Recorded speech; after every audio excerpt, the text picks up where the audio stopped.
எனக்கு ஆதரவளித்த அனைத்து நல்லுள்ளங்களுக்கும் என் மனமார்ந்த நன்றியை தெரிவித்துக் கொள்கிறேன்.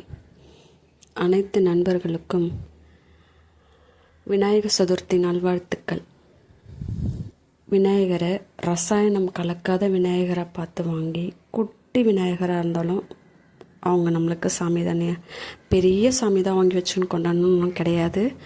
அவங்கவுங்க விருப்பத்துக்கு ஏற்ப ரசாயனம் கலக்காமல் நல்ல மண் பிள்ளையாராக வாங்கி வீட்டில் வச்சு பூஜை பண்ணுங்கள். சந்தோஷமாக கொண்டாடுங்க விநாயகர் சதுர்த்தியை. சரிங்களா? நம்மளால் முடிஞ்சதை சின்ன சின்னதாக நம்மக்கிட்டேருந்து மாற்றத்தை ஆரம்பிப்போம். ரசாயனம் தண்ணியில் கலந்தால் எவ்வளோ ஒரு ஆபத்து.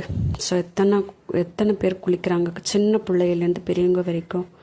அதெல்லாம் நினச்சி நம்ம ஒன்று நம்மளே தவிர்த்துக்கலாம். சரிங்களா? ஸோ கோவிலுக்கு போகிறப்ப பார்த்து போங்க, நிறைய ஜனம் வருவாங்க. அப்போ அந்த ஜனத்தில் யாராவது ஒருத்தவங்க நம்மளுக்கு திருநீர் வைப்பாங்க இல்லையா, ஒரு பூசாரி மாதிரி இருந்துக்கிட்டு. ஸோ அந்த மாதிரிலாம் தயவுசெய்து வச்சுக்காதீங்க. இப்படி வச்சிங்க அப்படின்னாக்கா அவங்க என்ன கலந்து வைக்கிறாங்கன்னு நம்மளுக்கு தெரியாது. ஸோ நகையெல்லாம் பறிச்சுக்குவாங்க. எங்கள் ஊரில் அது மாதிரி நடந்திருக்கு. அதனால் பார்த்து கவனமாக இருங்க. குழந்தைங்கள பார்த்து வெளியில் கூட்டிகிட்டு போயிட்டு வாங்க. யாராக இருந்தாலுமே பார்த்து வெளியில் ட்ராவல் பண்ணுங்க. பஸ்லையாக இருக்கட்டும், வண்டிலையாக இருக்கட்டும். வீட்டில் நமக்காக இருக்காங்க அப்படின்னு சொல்லிட்டு மனசில் வச்சுக்கிட்டு பார்த்து பத்திரமா போயிட்டு வாங்க. சரிங்களா? கவனம் ரொம்ப முக்கியம்.